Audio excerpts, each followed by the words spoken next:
பவுலுக்கு கண்ணு போயிருச்சு. அனனியா வந்து கைகளை வைத்த உடனே மீன் செதில்கள் போல அவர் கண்கள் இருந்து கீழே விழுந்து அவர் அபிஷேகத்தை பெற்றுக் கொள்கிறான்னு பைபிள் நம்ம வாசிக்கிறோம். அடுத்து நீங்க வாசிங்க. உடனே அவன் எழுந்து கண்கள் திறக்கப்பட்ட உடனே செயல் ஆக்ஷன்ஸ்குள்ள வரார். இன்னைக்கு நம்மளும் இந்த வருஷம் வசனத்தை கேட்டிருக்கிறோம். பிறந்ததிலிருந்தே கிறிஸ்தவர்கள், 15 வருஷ விசுவாசிகள், ஆவியில் நிரம்பி அந்நிய பாஷைகளில் பேசுகிறவர்கள். ஆனால் வார்த்தைக்கு கீழ்ப்படுகிறோமா? சத்திய வசனம் நம் மனதில் இருக்கிறதா? வார்த்தையின்படி ஒரு வாழ்க்கையை சீரமைக்கிறோமா? கர்த்தருடைய வசனத்தை உள்ள வைத்து அந்த வசனத்தின்படி நம்முடைய வாழ்க்கையை பக்குவப்படுத்துறோமா?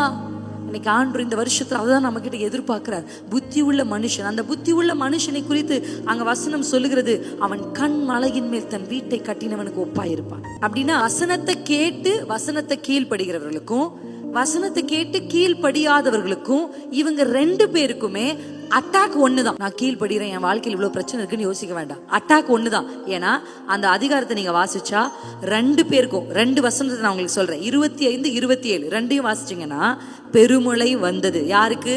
புத்தி உள்ளவனுக்கும் புத்தி இல்லாதவனுக்கும். அடுத்து பெருவெள்ளம் வந்தது. 2 பேருக்கும் வந்துச்சா? 2 பேருக்கும் காற்று அடித்தது.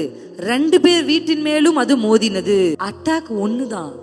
ஆனா இப்பதான் மாற்றம் வருது. எங்க மாற்றம்னா, தாக்குதலுக்கு தாங்கி நிற்கிறார்களா? எல்லாரும் பார்த்தா ஒரே மாதிரிதான் இருக்கும். ஆனா இந்த தாக்குதலுக்கு அப்புறமும் உறுதியா நிக்கிறாங்க பாருங்க. அல்லேலூயா. உறுதியா. அங்கதான் தெரியும். எது வரைக்கும் தெரியாது. நார்மலா அடிக்கும் போது எதுவுமே தெரியாது. முடிச்சுட்டு பார்த்தாதான் தெரியும். இங்க வசனம் சொல்லுது, அது விழவில்லை. இங்க வாசிங்க, அது விழுந்தது. அல்லேலூயா. ஆமென்.